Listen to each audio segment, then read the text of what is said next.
played golf and caddied as a child and kept up with it after college. I was lucky that I lived in Louisville, Kentucky for a period of time, and Louisville is one of the few places in the world where they still make hickory golf clubs.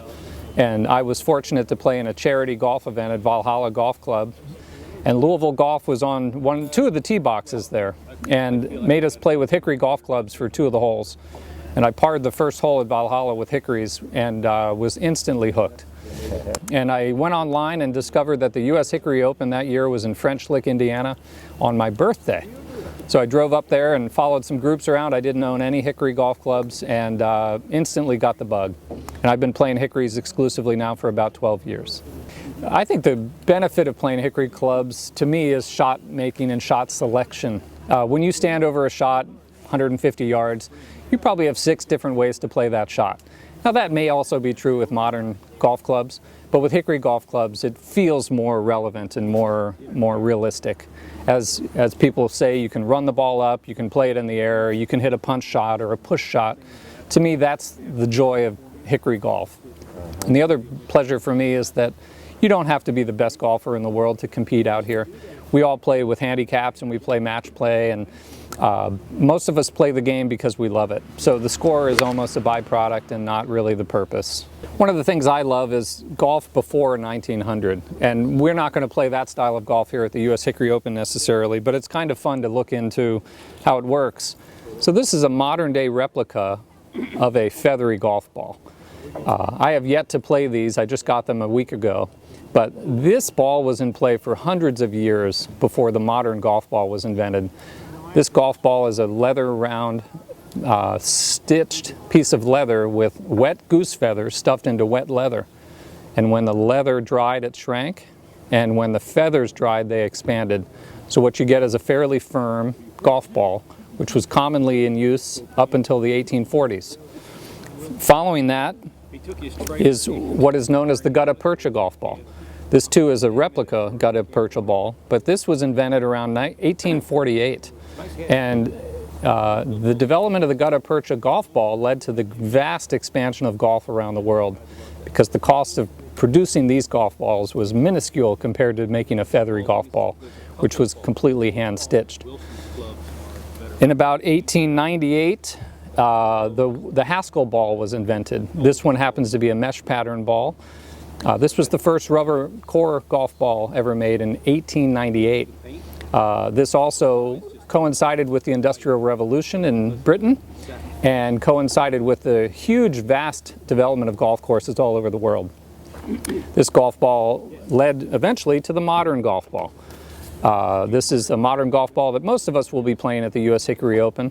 In this case, this is a Wilson Duo Soft, so this has about a 55 compression. We favor low compression golf balls with these old golf clubs, simply because they protect some of the antiques that many of us play with. So along with the golf balls comes the invention and development of golf clubs. This is a replica baffing spoon.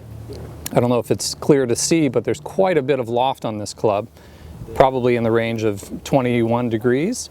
It's got a curved face on it, which allows you to get the ball airborne from a varying number of lies. These clubs tend to be a little bit whippier than a modern golf club, which is half the fun. And it favors more of a sweep than a impact shot. But these are incredibly fun golf clubs to play around firm and fast golf courses. So in the Northwest, that tends to be mainly in the summertime. In addition, this is an early replica Brassy. It's got a brass sole plate on it. This club was made by Kelly Leonard in Canada. This is a driver, essentially a play club as it were. It's got 12 degrees of loft, a leather inserted face, perfectly appropriate for the early golf balls. And again, a very long handle, a long nose. It favors more of a slower tempo and more of a deliberate approach to the shot. We have this, which is a really beautiful concave face early Robert Forgan golf club. It's got a scooped face on it, a very, very thick 5-inch hosel, probably 3/4 of an inch thick at the top. Incredibly fun to play. The scoop, I imagine, they assumed would help get the ball airborne. The impact in today's world is fairly minuscule, but there's nothing more fun than to hold a 120-year-old golf club and play a shot into a beautiful green. And finally, a rut iron. This is extremely small-headed niblick. Very tiny face, often used to play out of wheel wagon ruts. This is a very early Tom Stewart model. It also has almost a 5-inch hosel, not quite as thick as the Forgan, but an original shaft and a club that's still in perfectly playable condition even 125 years later. I think what's important to know at Gearhart Golf Links is I think there's only one green where it's better to be long than short.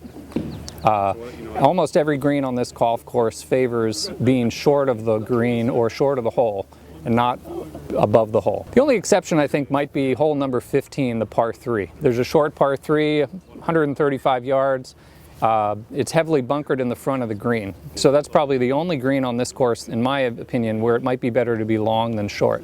One of the most beautiful things about Gearhart Golf Links, in my opinion, is the fescue. The way that Forrest, our superintendent, maintains the greens here is perfection. And the fescue gets high, reminiscent of Great Britain. It waves in the breeze. It becomes an incredible penalty if you hit into it. But the course is always set up fair, but challenging. And the sheer beauty of this golf course is what makes me so happy to be here every year, no matter what month it may be.